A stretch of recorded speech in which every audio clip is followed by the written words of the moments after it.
2, 3, come on.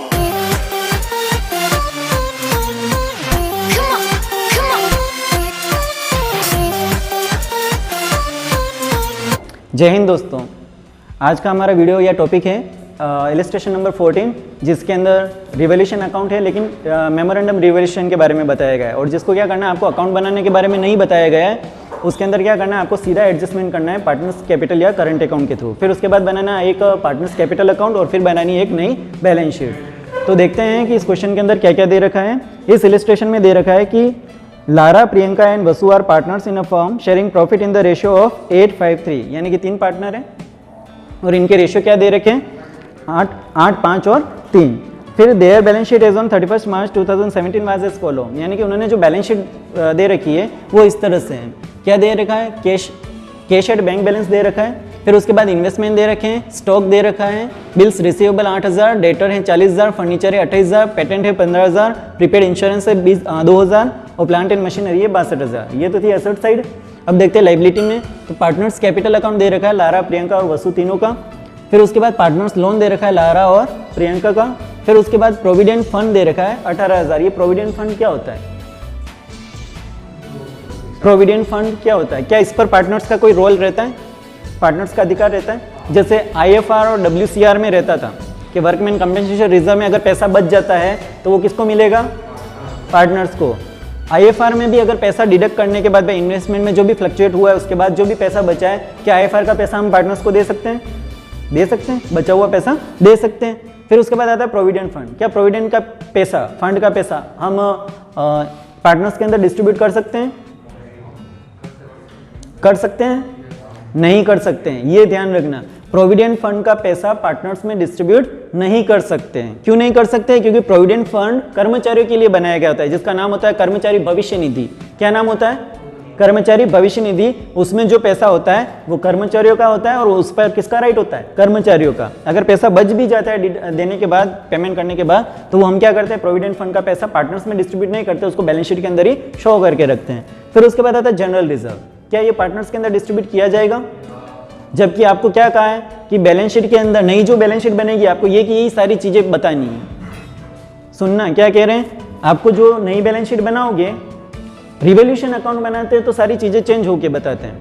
जिसमें general reserve अगर distribute कर दिया है, पार्टनर्स को दे दिया है तो नहीं बताते हैं।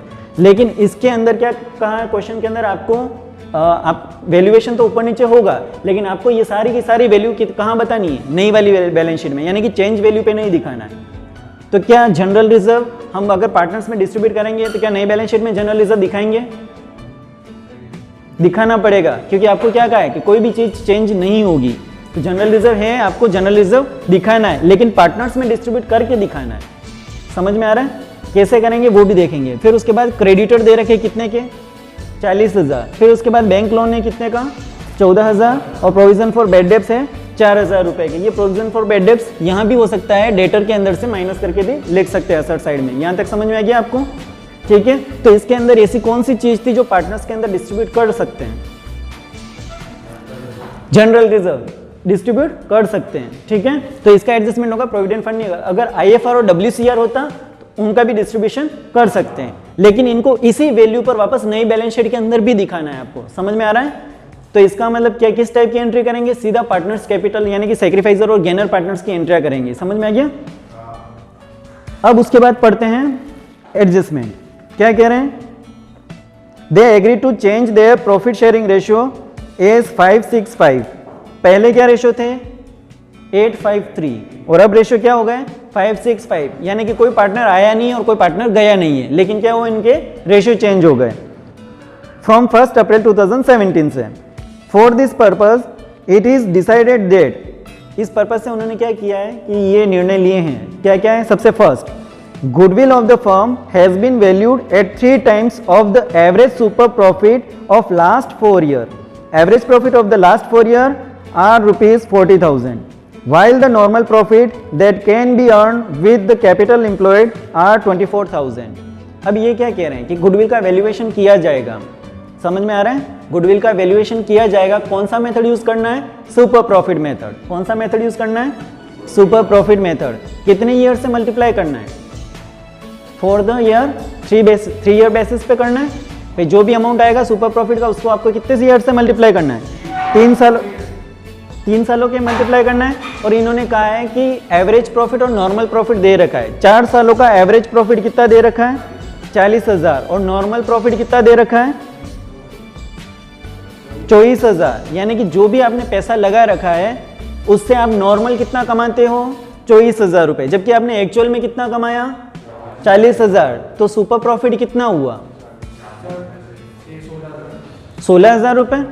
समझ में आ रहा है, सुपर प्रॉफिट कितना हुआ, 16,000। देखो ये क्या होता है कि किसी बिजनेस में कोई पूंजी लगाता है यानी कैपिटल इंप्लॉयड करता है, ठीक है, इंप्लॉयड कैपिटल है मान लो कोई भी एक्स अमाउंट, उसका इन्होंने कितना कमाया, 24,000 रुपये। कितना दे रखा बुक के अंदर, 24,000 रुपये। नॉर्मल जो एक्चुअल में कमाया, जिसको नॉर्मल प्रॉफिट बोलते हैं, या एक्चुअल कमाया, कितना हुआ, 24,000। सॉरी, एक्चुअल कमाया नहीं, नॉर्मल इतना कमाते हैं, कितना, 24,000 रुपये।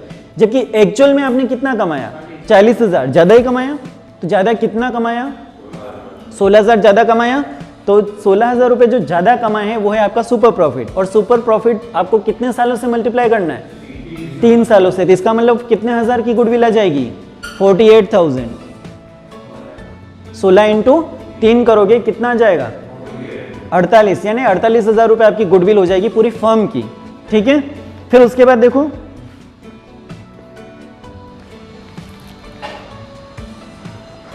Provident fund to be raised by ₹2,000। जो प्रोविडेंट फंड है अपने पास कितने का है, प्रोविडेंट फंड 18,000 का है, उसको 2,000 रुपये से बढ़ाया जाए तो नई बैलेंस शीट में कितने से दिखाएंगे, 18 ही दिखाना है। समझ में आ रहा है, क्योंकि आपको चेंज वैल्यू नहीं दिखानी है, आपको उसी वैल्यू पे नई बैलेंस शीट बनानी है। तो इस 2,000 का क्या करेंगे उसके बारे में भी हम देखेंगे। The provision for doubtful debts was to be maintained up to 3,000, यानी 3,000 तक ही रखना है। जबकि अपने पास प्रोविजन कितने के, 4,000 के। 1,000 का फायदा हुआ या नुकसान हुआ, पहले ये देखो, यहाँ पर प्रोविजन फॉर बैड डेब्ट्स 4,000 है, कितने हज़ार है, अब ये 4,000 से कितने हज़ार हो गए, 3,000। पहले लोग हमारे 4,000 रुपये खाने वाले थे, अब कितने खाएंगे, 3,000 ही खाएंगे। इसका मतलब फायदा हुआ या नुकसान हुआ, फायदा हुआ ना, कितने हज़ार से, 1,000 से। और देखा जाए तो लाइबिलिटी कम हुई ना, तो लाइबिलिटी जब कम होती है तो फायदा होता है। उसके बाद 4th adjustment, Priyanka is to withdraw ₹5,000 in cash. Priyanka ने 5,000 रुपये कैश में विड्रॉ कर दिए। The value of furniture is to be decreased up to 25,000, यानी इसकी वैल्यू घटानी है कहाँ तक, 25,000 की, 25,000 तक घटानी है। फर्नीचर की वैल्यू कितनी है, 28,000। 28 से 25 पे आएंगे, कितने हज़ार का नुकसान हो जाएगा, 3,000 का, ठीक है। लेकिन आपको बैलेंस शीट में कितनी वैल्यू दिखानी है, 28 की 28 ही दिखानी है। फिर next, stock is to be revalued at ₹30,000। अब स्टॉक कितने का है, 40,000, और उसकी अब वैल्यू कितनी दिखानी है, 30,000। 10,000 रुपये का फिर लॉस हो गया, ठीक। उसके बाद 6th adjustment, outstanding wages ₹5,000 are to be shown in the books, यानी कि आपको 5,000 रुपये ये क्या करने, आउटस्टैंडिंग वेजेस के नाम से दिखाने हैं। तो लाइबिलिटी बढ़ी। आउटस्टैंडिंग वेजेस का मतलब क्या हुआ, बकाया मजदूरी, जो दिखानी है आपको बैलेंस शीट में। लेकिन क्या नई बैलेंस शीट में इसको दिखाएंगे, नहीं, इसका एडजस्टमेंट करेंगे अपन।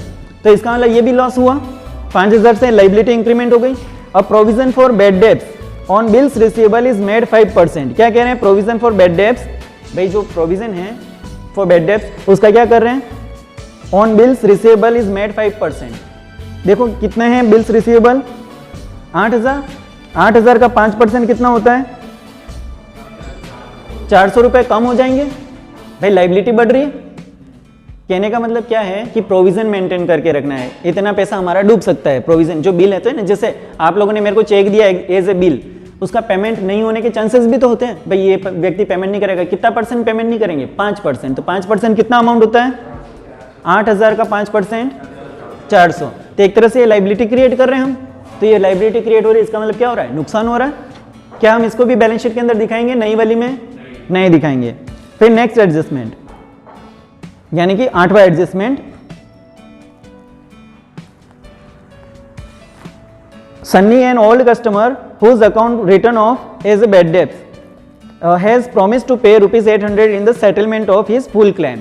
यानी कि एक सन्नी नाम का कोई व्यक्ति है जो पहले डूब चुका था, जिससे हमें कितने रुपए वापस होने के चांस है, 500 रुपए। ये हमारे लिए फायदा हो गया। लेकिन इसको भी हम कहाँ नहीं दिखाएंगे, नई बैलेंस शीट में नहीं दिखाएंगे। फिर नेक्स्ट 800 रुपये, है ना। फिर next 9th adjustment, the present value of patents is नील।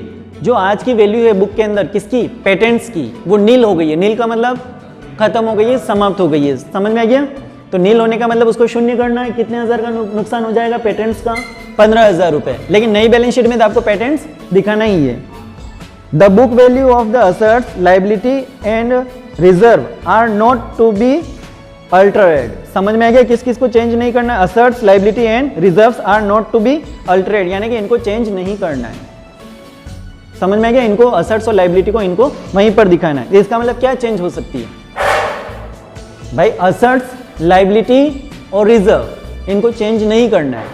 तो ये फिर चेंज क्या होगा, कुछ ना कुछ तो चेंज होगा, कैपिटल चेंज होगी। क्या चेंज होगी, सिर्फ पार्टनर्स की कैपिटल, ठीक है, और कैश चेंज हो सकता है। फिर उसके बाद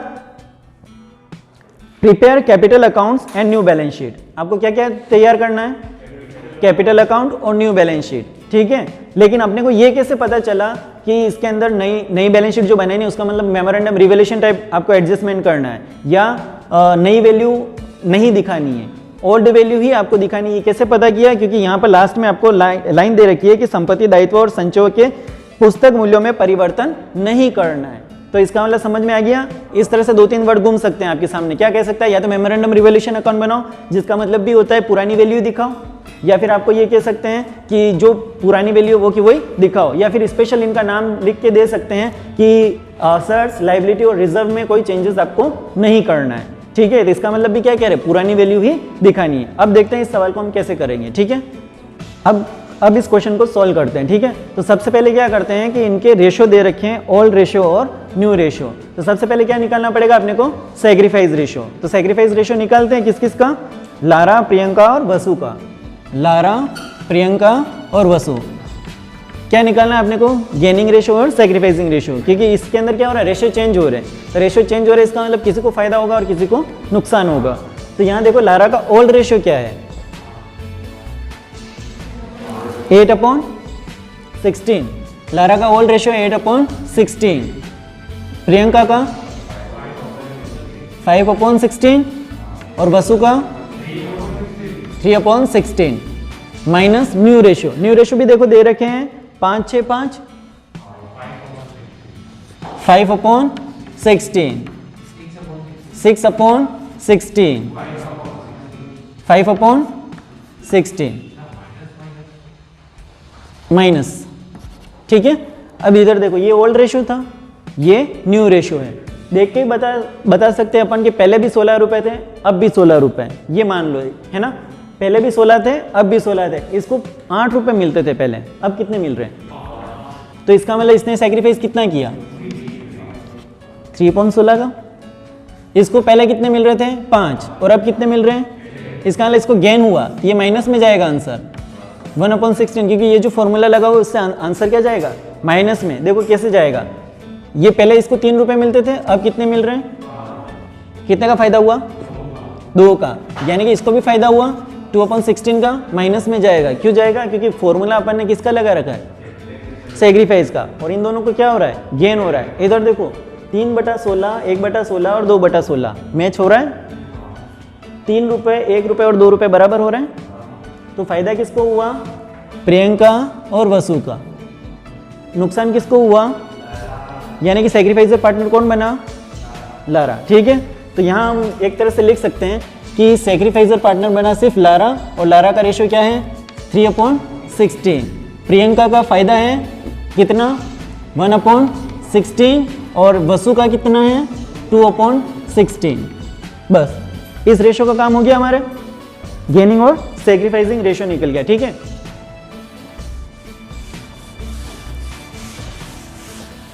अब उसके बाद आता है गुडविल का वैल्यूएशन, ठीक है। सेकंड काम क्या करना है अपने को, गुडविल का वैल्यूएशन करना है। देखो गुडविल का वैल्यूएशन कितना बता रखा है, प्रॉफिट इन्होंने, नॉर्मल प्रॉफिट कितना है, 24,000, 24,000 नॉर्मल प्रॉफिट, यानी कैपिटल एम्प्लॉयड पे जो लगा, जितना पैसा लगा रखा उस पर आपने कितना कमाया, 24,000 रुपए। जबकि एक्चुअल में एवरेज प्रॉफिट कितना है, 40,000 रुपए। ये एक्चुअल एवरेज प्रॉफिट है, ठीक है, और ये कौन सा है, नॉर्मल प्रॉफिट, ठीक है।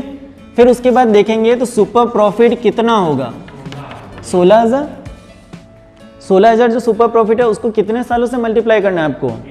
3 सालों से मल्टीप्लाई करना है, 3 ईयर से मल्टीप्लाई करना है। ये 4 सालों का एवरेज प्रॉफिट दे रखा है। इसका मतलब ऐसा नहीं कर देना है कि आपको 40,000 डिवाइड बाय 4 करके 10,000 रुपए ले आओ। आपको 4 सालों का एवरेज प्रॉफिट दे रखा है। अगर ऐसा कहते हैं कि 4 सालों का टोटल प्रॉफिट कितना, 1,60,000, कितना 1,60,000, 4 सालों का 1,60,000 देते तो एवरेज प्रॉफिट क्या था? 40,000, क्योंकि 1,60,000 डिवाइड बाय 4 करेंगे। समझ में आ गया? तो 16,000 इंटू 3 करेंगे, कितना हो जाएगा? ये 48,000 रुपये क्या होगी? गुडविल ऑफ द फर्म, नई फर्म की ख्याति। समझ में आ गया? कितने हजार? 48,000। तो इसको भी एक बार साइड में लिख दूं। गुडविल कितने की हो गई?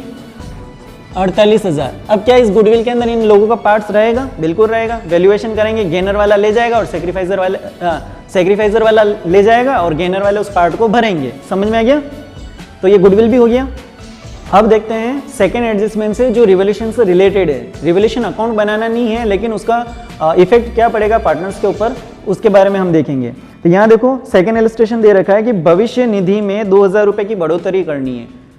जो प्रोविडेंट फंड दे रखा है आपको, उसके अंदर 2,000 का इंक्रीमेंट करना है। तो फायदा होगा या नुकसान होगा? जो प्रोविडेंट फंड है, फायदा होगा? अरे नुकसान होगा। प्रोविडेंट फंड लाइबिलिटी है आपकी, लाइबिलिटी बढ़ती है तो नुकसान होता है। ठीक है, तो एक तरफ मैं लिख देता हूँ लाभ वाली चीज और एक तरफ लिख देता हूँ हानि वाली चीज, यानी कि नुकसान वाली। ठीक है, तो ये जो प्रोविडेंट फंड का है, अपने को कितने हजार का नुकसान हुआ? 2,000 रुपये का प्रोविडेंट फंड। ये आपको वर्किंग नोट में करना है। ठीक है, फिर उसके बाद देखो सेकेंड एडजस्टमेंट हो गया। फिर थर्ड एडजस्टमेंट, डूबत ऋण प्रावधान 3,000 रुपये तक बना के रखने हैं। जो प्रोविजन फॉर बेड डेब्ट्स है वो कहाँ तक बना के रखने हैं आपको? 3,000 रुपये तक। फायदा हुआ या नुकसान हुआ? फायदा हुआ। कितने हजार से?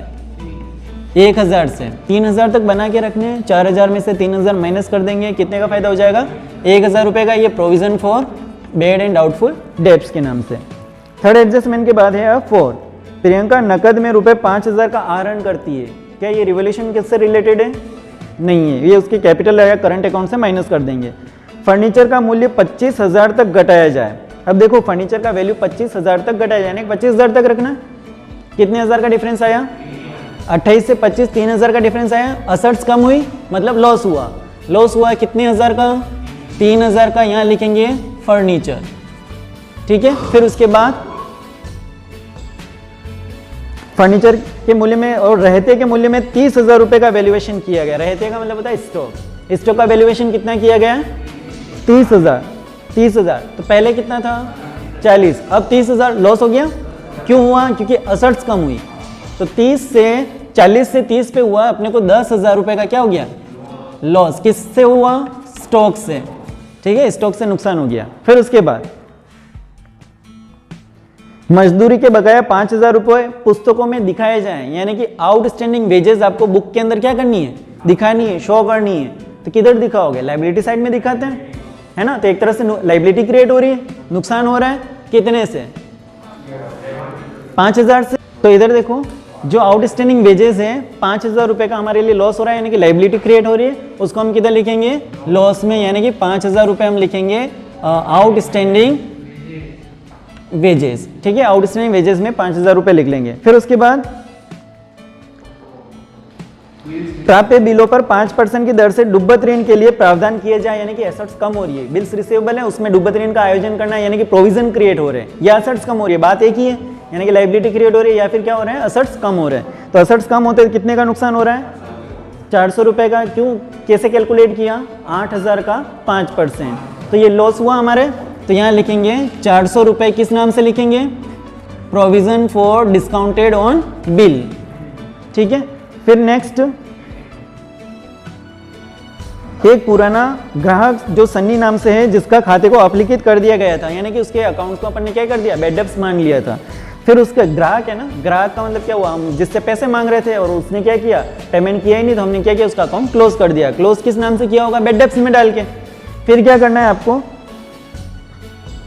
अब उसने अपने समस्त दावों का भुगतान 800 रुपये देना तय किया, यानी कि उसने क्या किया? 800 रुपये देना तय किया, और जिसको हमको लिखना है। तो फायदा हुआ हमें 800 का। तो किस नाम से लिखेंगे? Bed debts recovered. Bed debts recovered. फायदा हुआ कितने का? 800 से। फिर नेक्स्ट एकस्व का वर्तमान मूल्य 0 है, यानी कि जो पेटेंट्स हैं वो वैल्यू लेस हो गया। कितने का है पेटेंट्स? 15,000। नुकसान हो गया 15,000 का, तो यहाँ 15,000 रुपये पेटेंट्स में लिखेंगे। ठीक है, तो इस तरह से सारे एडजस्टमेंट हो गए, अब कुछ भी बचा नहीं है। तो अब हम देखेंगे, दिख रहा है हमारी हानि की लिस्ट यानी कि लॉस की लिस्ट ज़्यादा है, प्रॉफिट कम है। कितना लॉस हो रहा है और कितना प्रॉफिट हो रहा है कैलकुलेट करेंगे। प्रॉफिट कितना हो रहा है 1800 रुपये और लॉस कितना हो रहा है 35,400 रुपये। ठीक है, फिर एक्चुअल में देखेंगे हमको नेट लॉस या नेट प्रॉफिट कितना हुआ। कितना हुआ नेट प्रॉफिट या नेट लॉस? 35,400 माइनस 1800 करो, 33,600, यानी कि 33,600 आपको लॉस हुआ है ना। किस पे लॉस हुआ है? जो रिवैल्यूएशन किया आपने, रीअसेसमेंट ऑफ लायबिलिटी किया है, उस पे हमको कितना लॉस हो गया 33,600। चलो इसको भी मैं अब लिख देता हूं ऊपर, 33,600 रुपए का क्या हुआ है लॉस। ठीक है, यहां तक समझ में आ गया कैसे किया हमने? एक वर्किंग नोट में लिखा, एक तरफ प्रॉफिट वाली चीजें, एक तरफ लॉस वाली चीजें, और फिर फाइनली प्लस माइनस करके देख लिया कि एक्चुअल में कितना लॉस हुआ। कितना लॉस हुआ 33,600। अब बनाते हैं पार्टनर्स कैपिटल अकाउंट। तो पार्टनर्स कैपिटल अकाउंट के अंदर सबसे पहले इन तीनों पार्टनर्स की कैपिटल को लिखते हैं ना। किस नाम से लिखेंगे? By balance BD. Opening balance कितना कितना हजार है? 40,000, 32,000 और 28,000। ठीक है, सबसे पहले क्या करना है आपको? इन तीनों की कैपिटल लिखनी है। अब आता है सबसे इंपॉर्टेंट काम। क्या इंपॉर्टेंट काम था कि आपको नई बैलेंस शीट के अंदर कोई भी रिवैल्यू नहीं लिखनी, मतलब जो रिवाइज्ड वैल्यू है वो नहीं लिखनी, आपको पुरानी वैल्यू लिखनी है नई वाली बैलेंस शीट में। उसका इफेक्ट कहाँ डालना है? पार्टनर्स कैपिटल अकाउंट के अंदर। भाई वैल्यू तो चेंज हुई है, किसी की घटी है किसी की बढ़ी है, इस तरह से हमारा रिवैल्यूएशन का लॉस कितना हुआ था 33,600 रुपए का लॉस हुआ था। फिर उसके बाद देखो, उसके बाद हमारे पास जनरल रिजर्व भी पड़ा हुआ है 16,000 रुपए का। क्या 16,000 रुपए का जनरल रिजर्व पार्टनर्स का रोल रहता है? उस पर रहता है, वो भी डिस्ट्रीब्यूट करेंगे। ध्यान रखना कि यहाँ पर जो भी चीजें डिस्ट्रीब्यूट करने वाली है वो पार्टनर्स के अकाउंट के अंदर जाएगी। अगर सपोज लॉस होता P&L का, वो भी जाएगा। डेफर्ड रेवेन्यू एक्सपेंडिचर है वो भी जाएगा। एडवर्टाइजमेंट एक्सपेंसेस हो वो भी जाएगा। समझ में आ रहा है? तो यहाँ पर लेकिन वो चीजें कुछ भी नहीं है अपने को, ना तो लॉस दे रखा है, कुछ भी नहीं दे रखा है, सिर्फ एक चीज दे रखी है। कौन सा? General reserve. अगर WCR IFR भी होता तो उसको भी हम ट्रांसफर करते हैं। समझ में आ रहा है? लेकिन ट्रांसफर कहाँ करते हैं? पार्टनर्स कैपिटल के अंदर ट्रांसफर करेंगे, लेकिन किस नाम से? एडजस्ट करके ट्रांसफर करेंगे। एडजस्ट वाला समझ में आ रहा है? आपको लास्ट में 2 एडजस्टमेंट एंट्रियां बताई थी, लॉस की कंडीशन में क्या करेंगे और प्रॉफिट की कंडीशन में क्या करेंगे, यानी सैक्रिफाइसर और गेनर की पार्टनर वाली एंट्री की थी ना, तो उस तरह से एडजस्ट करेंगे। अब देखो यहाँ पर सबसे पहले गुडविल का वैल्यूएशन कितना किया गया? 48,000। क्या 48,000 में पुराने पार्टनर्स का रोल है या नहीं? भाई गुडविल तो हमेशा सैक्रिफाइस और गेनिंग रेशियो में बांटी जाती है, तो इसका मतलब क्या करेंगे? एक तो गुडविल का अमाउंट कितना 48,000, और ये 48,000 हम कैसे लाए वो अपने कैलकुलेट किया था। एक चीज कौन सी? 48,000 कौन सा अमाउंट? गुडविल का। यहां तक समझ में आ गया? दूसरा अमाउंट हम ऐड करेंगे बैलेंस शीट का। भाई गुडविल का नया वैल्यूएशन हो गया। दूसरी चीज बैलेंस शीट के अंदर कौन सी चीजें हैं जो ट्रांसफर होती है? जनरल रिजर्व ही है अपने पास, WCR IFR कुछ है ही नहीं। अगर लॉस होता तो वो माइनस करके फिर ट्रांसफर कर देते। तो यहाँ पर अपने पास जनरल रिजर्व कितने का है? 16,000। तो यहाँ लिखेंगे 16,000 रुपए हम ट्रांसफर करेंगे, यानी कि जनरल रिजर्व के। यहाँ तक समझ में आ गया? लेकिन नई बैलेंस शीट के अंदर भी आपको जनरल रिजर्व बताना है। फिर उसके बाद थर्ड चीज कौन सी ट्रांसफर करेंगे? जो आपने सारा रिवैल्यू किया है, रीअसेसमेंट किया है, कितने का लॉस हुआ? 33,600 मैंने ब्रैकेट में लिख दिया, मतलब माइनस करना है। तो ये प्लस माइनस करने के बाद नेट अमाउंट कितना बचा? 30,400। प्लस में है या माइनस में? प्लस में, प्रॉफिट में, क्योंकि 48,000 रुपए गुडविल का निकला है, 16,000 रुपए आपका जनरल रिजर्व का है, और फिर माइनस करना है आपको ये रिवैल्यूएशन का लॉस। ठीक है, रिवैल्यूएशन का लॉस। तो अपने पास 30,400 रुपए जो बचे हैं, अब 30,400 को सीधा अगर पार्टनर्स कैपिटल के अंदर लिख देते हैं तो फिर क्या होता है पता है? बैलेंस शीट के अंदर नई सारी चीज़ें चेंज करनी पड़ेगी। लेकिन एक ऑप्शन था अपने पास कि आपको चीज़ें चेंज नहीं करनी है, तो क्या करना है? इसका एडजस्टमेंट करना है पार्टनर्स कैपिटल अकाउंट के थ्रू। तो क्या करेंगे? यहाँ देखो 30,400 है, तो यहाँ मैं लिखूंगा 30,400 रुपये। कौन सा अमाउंट? ये जो आफ्टर डिडक्ट करने के बाद सारा बचा है, जनरल रिजर्व, फिर उसके बाद गुडविल, और माइनस कौन सा किया? रिवैल्यूएशन का लॉस। ये सारे करने के बाद 30,400 रुपये बचे जो पार्टनर्स के अंदर डिस्ट्रीब्यूट करेंगे। अब कैसे करेंगे, देखो 30,400 रुपये हैं, इनको सेक्रीफाइस और गेनिंग रेशियो में डिस्ट्रीब्यूट कर दो। किस रेशियो में करना है? अब देखो यहाँ पर किसने सेक्रीफाइस किया है? लारा ने सेक्रीफाइस किया है। और गेन किस किस को हुआ है? प्रियंका और वसु को। तो अब ये देखना है कि यहाँ 3/16 कितना होता है इस अमाउंट का, इंटू 3/16 करो कितना होता है 3/16 30,400 का कितना होगा? कितना होगा? 5,700। कितना होगा? 5,700। क्या करना है आपको? 16 से ये डिवाइड करना है एक बार। कितना? 16 एकम 16, कितने बचेंगे? 30 - 16 करेंगे 14, 144 हो गए। 16 के टेबल में 144 आते हैं। कितनी बार? 7 बार। कहाँ से? कितनी बार? 9 बार। 9 बार जब डिवाइड करेंगे तो फिर आ जाएगा 2 0 बच गए। 19 × 3 करेंगे, 19 × 57 और 2 0 लग जाएंगे, यानी 5700 रुपये। यहाँ समझ में आ गया? फिर अब देखो वापस 30,400 वही अमाउंट इंटू इसको गेन हो रहा है कितना? 1/16 और 30,400 इंटू 2/16 भाई 2/16 नेक्स्ट पार्टनर का। अब देखो यहाँ पर एक बार ही डिवाइड करना रहा आपको, हर बार 1900 ही आएंगे, इसके भी 1900 आएंगे। 1900 इंटू 1 करोगे कितना होगा?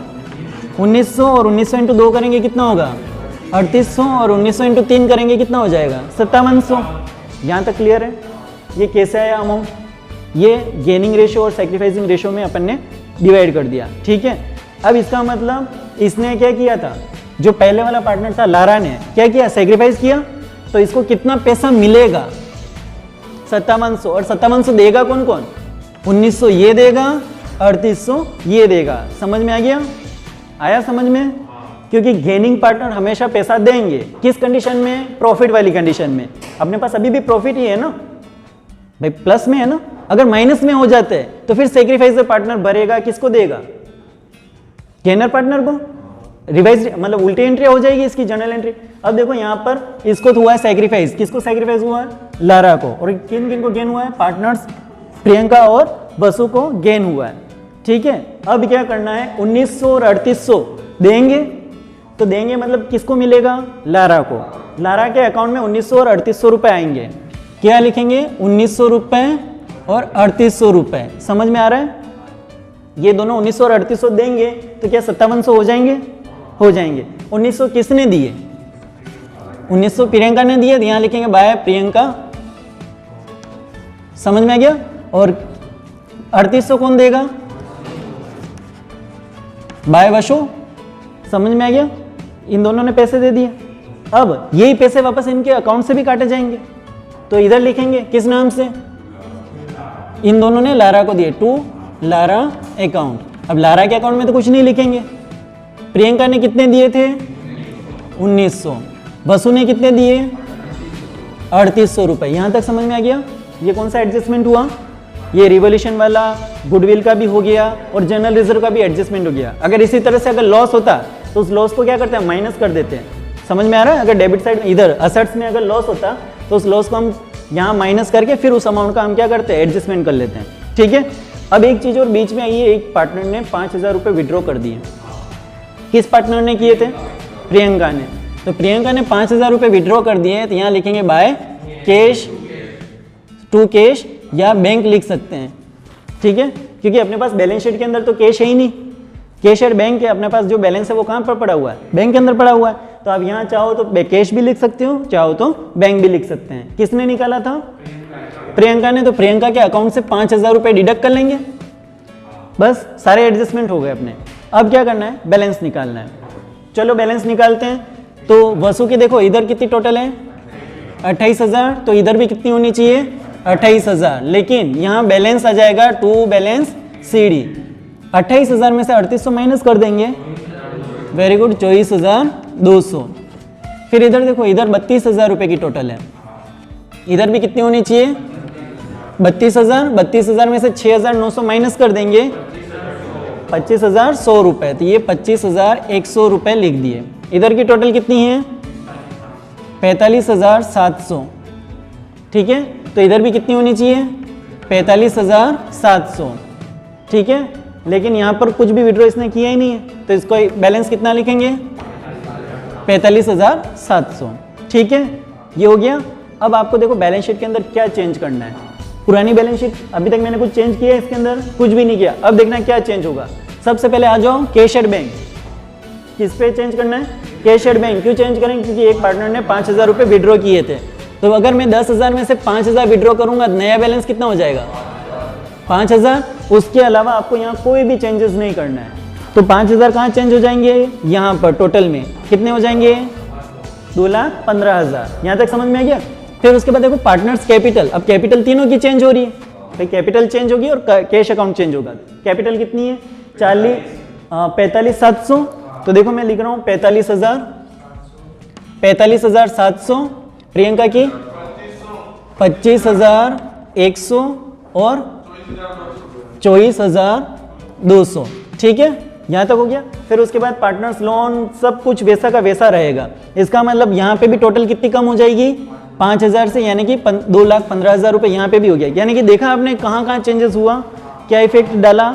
और एंट्री, और अगर जर्नल एंट्री बना है इसकी, तो क्या जर्नल एंट्री बनेगी भाई, ये तो सैक्रिफाइसर पार्टनर हुआ, ये दोनों गेनर हुए, तो क्या एंट्री करोगे Priyanka's capital account DR versus capital account DR to Lara's capital. समझ में आ गया। तो इस तरह से हमारा ये अकाउंट कंप्लीट हुआ, ठीक है। Thank you. तो दोस्तों आपको हमारा ये वीडियो कैसा लगा आप हमें ज़रूर बताइए। आप हमारे इस वीडियो को लाइक कीजिए, शेयर कीजिए और चैनल को सब्सक्राइब कीजिए। Thank you.